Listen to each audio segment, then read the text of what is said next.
O nosso tema da noite de hoje é o egoísmo e o orgulho.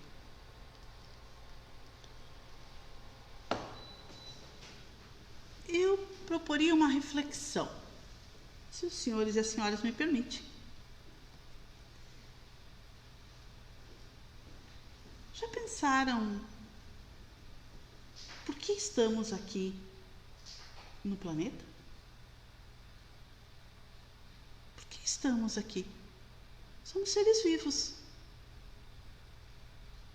O que nós estamos fazendo?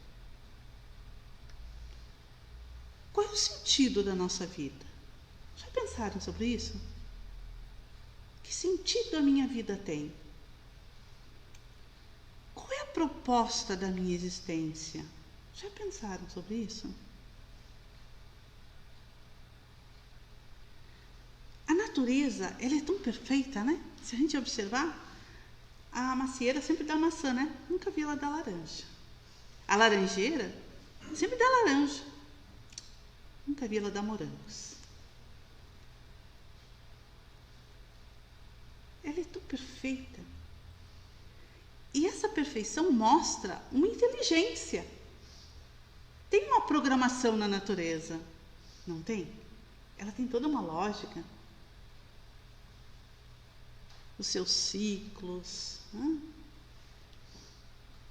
Mas, será que essa inteligência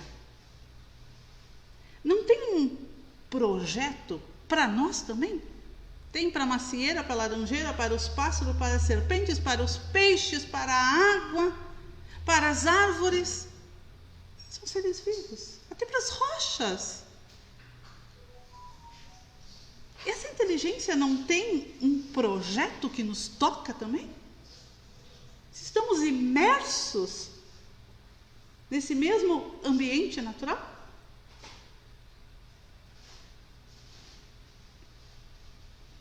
No Livro dos Espíritos, Allan Kardec pergunta aos espíritos como são criados os espíritos. Ousado, né? Ele sempre foi ousado nas suas perguntas. Ele podia. Claro que os espíritos não deram a receita do bolo, né? Mas eles foram categóricos. Não disseram como, mas disseram Allan Kardec. Todos os espíritos são criados simples e ignorantes. Todos, não alguns. Todos. E que são criados por Deus. E aí, né, quem tiver interesse em olhar, é muito interessante esse questionamento. Aliás, como todo o Livro dos Espíritos, né? Mas vejam, não estamos aqui falando em criação de corpos, porque são duas coisas distintas que estão caminhando juntas nesse momento. O corpo, essa veste temporária de carne, que morre logo ali. E o espírito, que é imortal, que é quem anima esse corpo. Quem vos fala agora não é o corpo da Mary, é um espírito. Quem ouve não é o corpo da senhora, não é o corpo do senhor, é o espírito da senhora, é o espírito do senhor. Sem o espírito, o corpo não ouve, não fala, não sente. Ele é uma veste. Ele é um envoltório para o espírito caminhar, trabalhar e sair daquela ignorância da qual foi criado.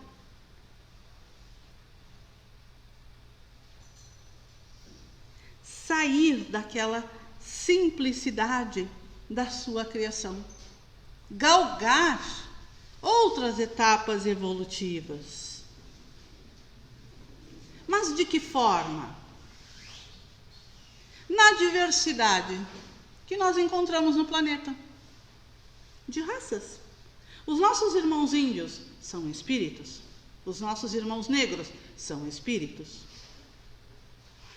Os nossos nossos irmãos europeus são espíritos. Os nossos irmãos japoneses são espíritos. Os nossos irmãos brancos são espíritos. Os nossos irmãos heterossexuais são espíritos. Os nossos irmãos homossexuais são espíritos.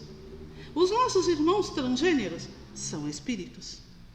Os nossos irmãos assexuais são espíritos.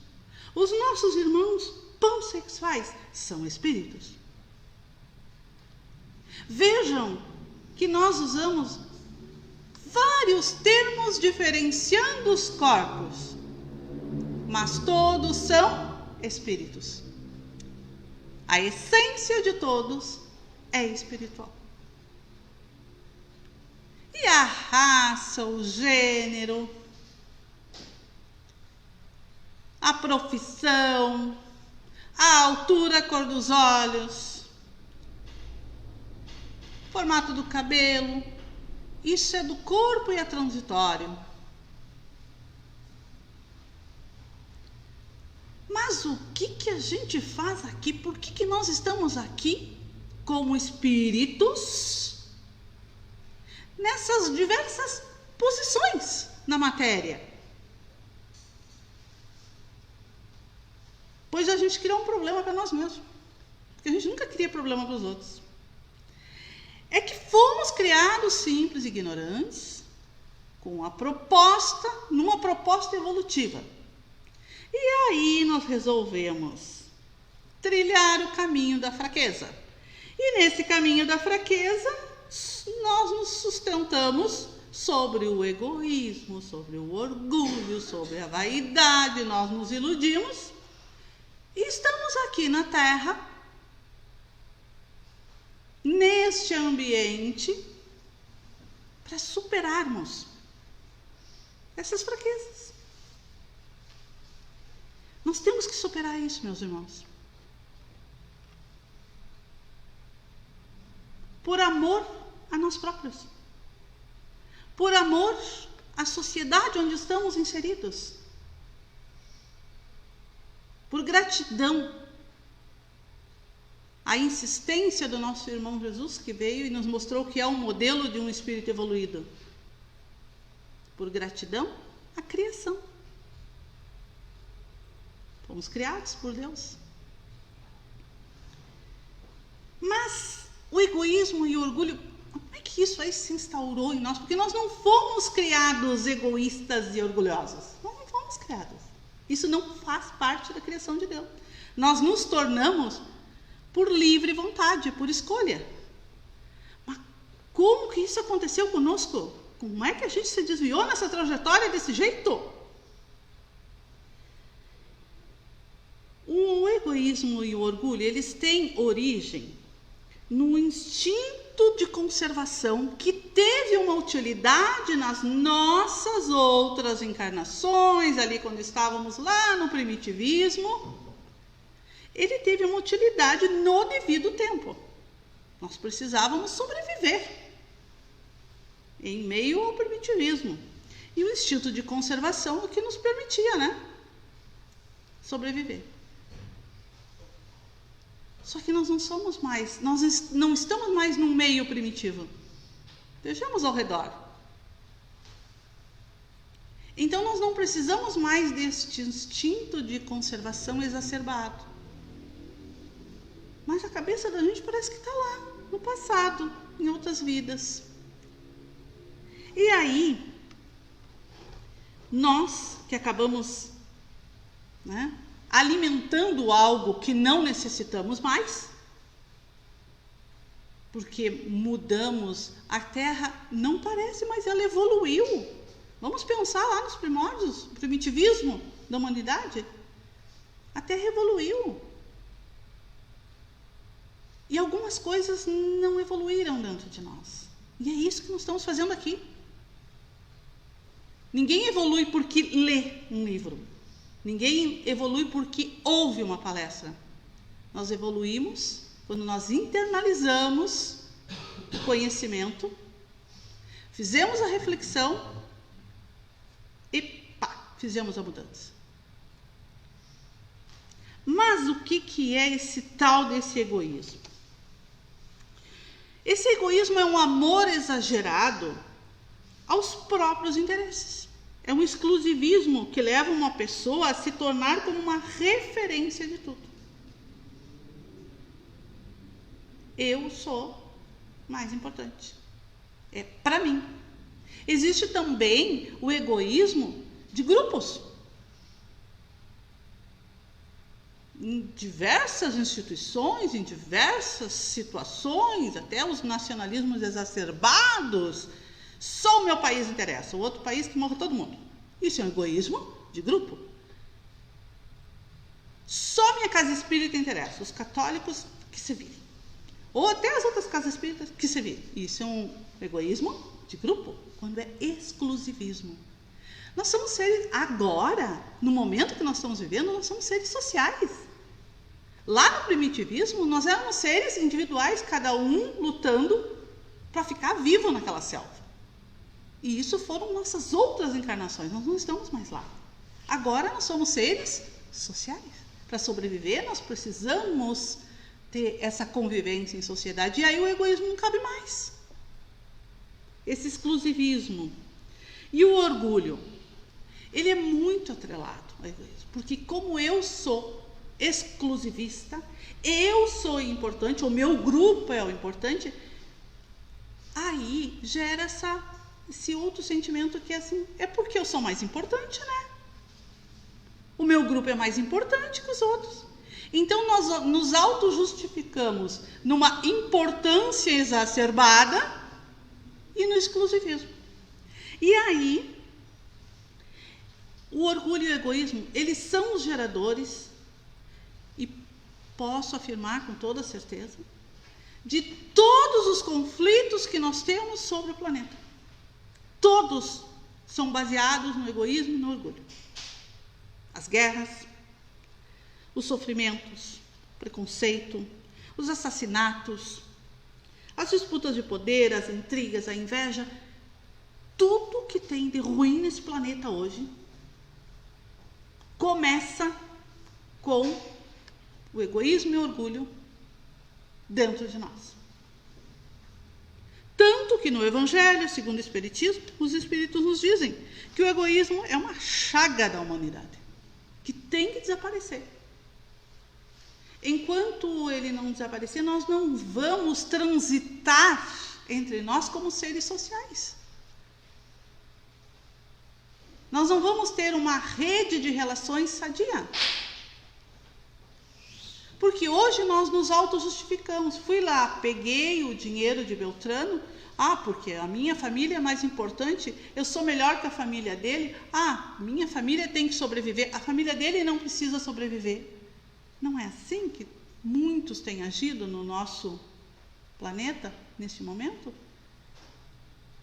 Agora, quando o egoísmo e o orgulho forem extintos de cada coração, de cada um de nós vamos entender o respeito à propriedade do outro, nós vamos entender que o outro é tão importante quanto nós. A família do outro é tão importante quanto a nossa, nós vamos viver a verdadeira solidariedade.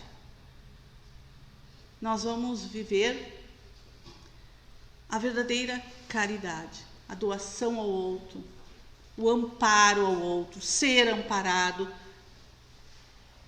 Uma outra forma de sobrevivência, que não precisa ser essa forma brutal e agressiva do egoísmo e do orgulho.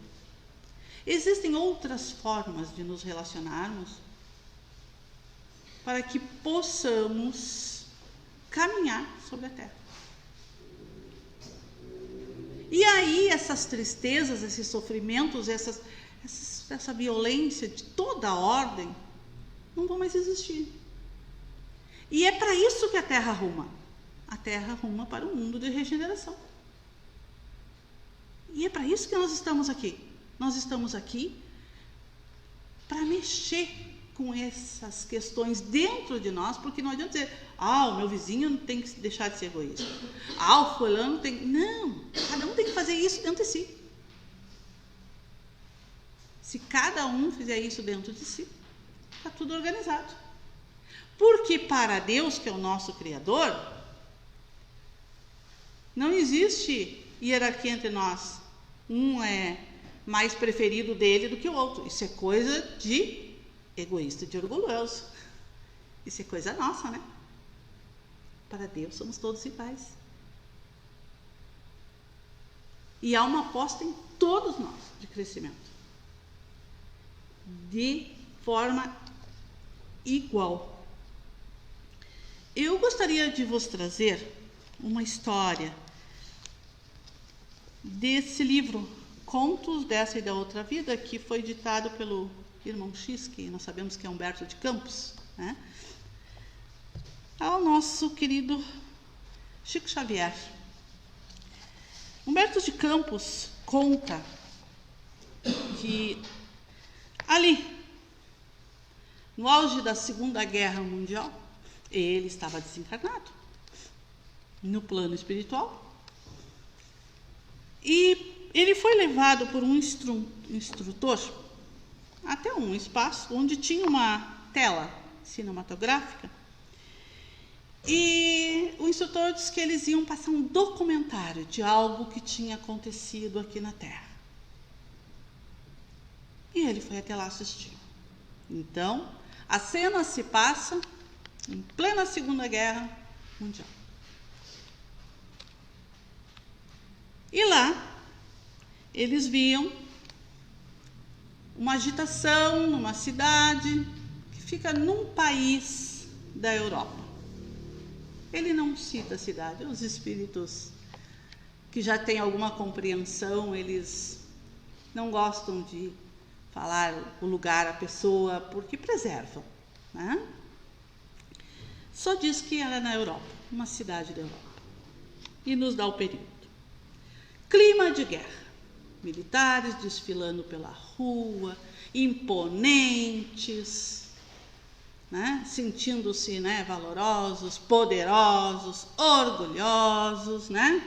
Da destruição, por estarem vivendo aquela disputa a nível mundial, né? Oprimindo toda a população com aquela marcha toda. A população, por sua vez, ali, né, uma pequena vasilha, mendigando um prato de comida, aquela fila, cabisbaixo, olhando aquilo quieto, porque guerra, né? Todo mundo quieto na fila para pegar a comidinha, né? Porque na guerra, né, não sei se os senhores já conversaram com alguém que esteve na guerra. Conversei recentemente com algumas pessoas que estão até na nossa cidade, que estão fugindo da guerra em seu país. Tive na minha infância meu avô, que lutou na guerra. Na guerra, as pessoas perdem a dignidade. Falo dos civis. Porque não há um banheiro, não há um mercado, não há uma farmácia, não há um hospital, não há uma casa. As pessoas perambulam pelos escombros, entre os corpos.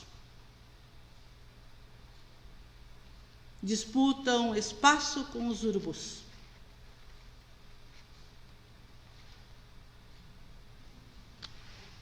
E era este o cenário que Humberto de Campos via no documentário. Porém, no documentário aparece uma sala e um grupo de militares, de civis, haviam homens, haviam mulheres, faziam uma certa trama, combinavam algumas coisas e, aproveitando-se do momento de guerra, ao cair da noite, pegaram alguns carros e foram executar aquilo que tinham tramado. Começaram a adentrar as casas, os espaços que ainda estavam de pé, onde moravam judeus que eles sabiam que tinham posses. Entravam nas casas e arrancavam as mãos das mulheres para tirarem os anéis, arrancavam, decepavam as orelhas, para tirar os brincos, e quando, né, alguém tentava reagir, arrancavam as pernas para que parasse. Na verdade, eles estavam ali orgulhosos do momento eufórico, né, das bravatas da guerra, e o egoísmo lhes dizia que eles podiam se apropriar. O orgulho dizia que aquele povo judeu era muito diferente, eles eram melhores. Orgulhosos, egoístas, eles fizeram isso. E fizeram isso durante muitas vezes, durante muitos anos. E eles não tinham o que fazer nem a quem recorrer. Bom, o documentário mostra essas cenas horríveis, o que aconteceu, e de repente o documentário passa lá para o ano de 1953 e mostra um espaço, um vale escuro na espiritualidade.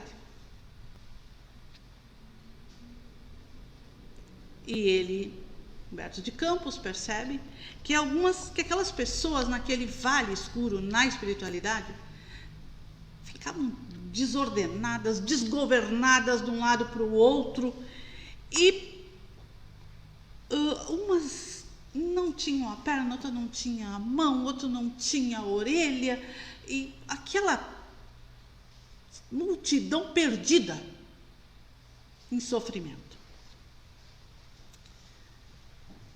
Humberto de Campos reconheceu alguns.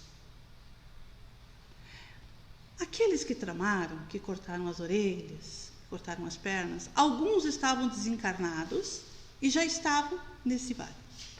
E o que eles fizeram foi com tal atrocidade que, ao chegar na espiritualidade, porque eles achavam que não ia dar nada, não ia ter nenhum tipo de consequência, e quando chegam na espiritualidade se dão por conta que eram espíritos e viram o que tinham feito, o remorso foi tanto que eles se impregnaram mentalmente das atrocidades que cometeram. Então eles cortavam a mão, aquele que cortava a mão se impregnou daquele corte da mão e se sentia sem a mão.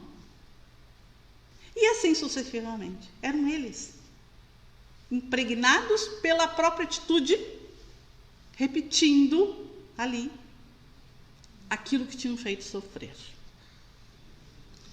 Mas como Deus não desampara a nenhum de nós, muitos espíritos amigos iam até eles, mesmo que eles não conseguissem vê-los, orando, tentando fazer com que eles, né, saíssem daquela zona de remorso e pudessem ir para uma zona de reparação, que eles se auto-perdoassem em primeira instância, para depois poderem conviver com essas vítimas, para refazer os laços, né, que eles tinham destruído, por egoísmo, por orgulho, por ganância.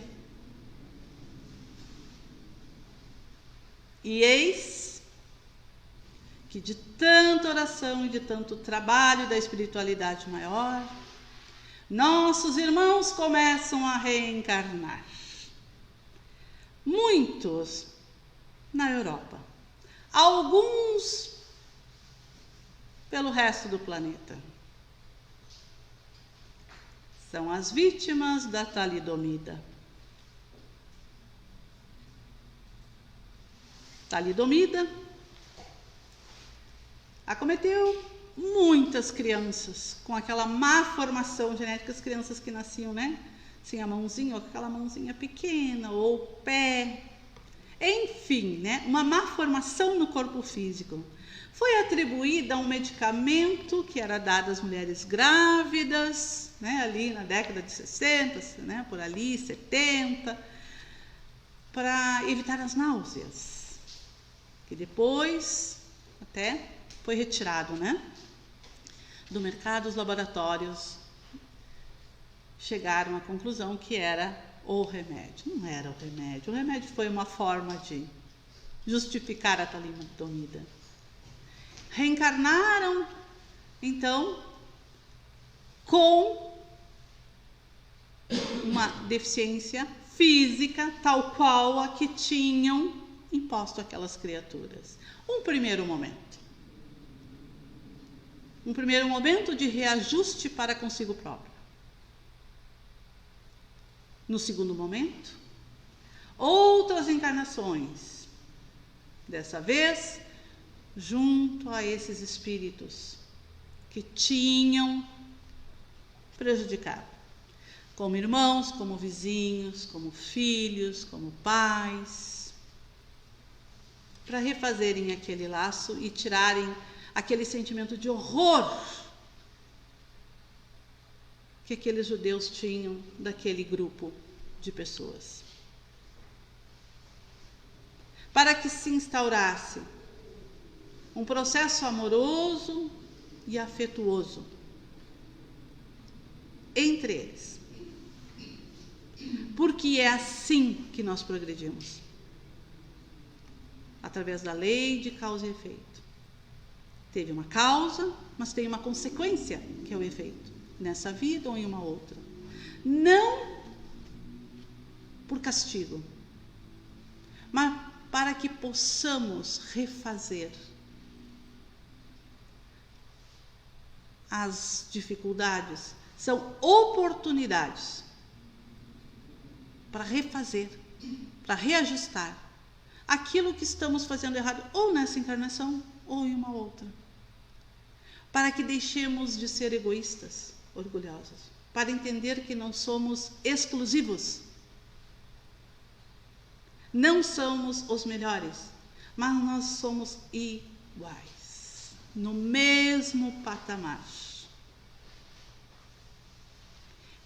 E o que um consegue, entre todos nós, todos conseguirão. E aí se justifica a vinda de Jesus. Jesus não precisava ter vindo na Terra. Ele veio aprender com nós, imagina. A gente até hoje não entendeu tudo que ele disse. Ele veio para nos mostrar onde nós podemos chegar. Por isso o modelo. Ele veio para nos dizer: não precisa ser egoísta como vocês são, não precisa ser orgulhoso como vocês são, não precisa ser hipócrita como vocês são. Vocês podem ser como eu sou. Amar, abraçar a todos. Vejam, quando vocês não forem egoístas, como é que vocês vão ser? Abraçava a prostituta, o ladrão, o traidor, né, o Judas, né, aquela história do Judas, né, que também não vamos entrar aqui porque o tempo não permite, mas estava ele lá com aquele corpo se esfacelando na cruz e Jesus, pela sua maturidade espiritual, sua evolução imensa, percebeu que Judas ia cometer o suicídio e chama um grupo de espíritos e diz: vão lá acudir Judas. Nos ensinou no último momento o perdão.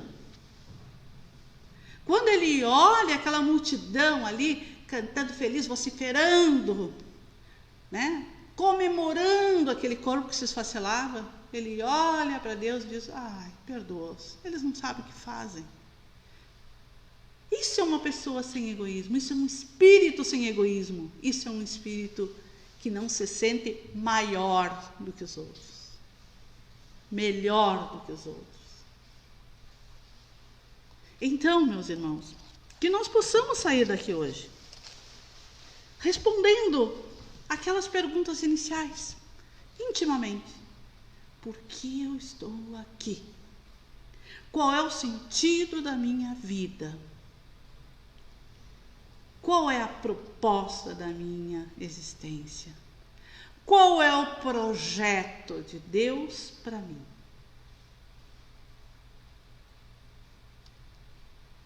Desejo a todos uma boa e longa vida aqui na Terra. Desejo a todos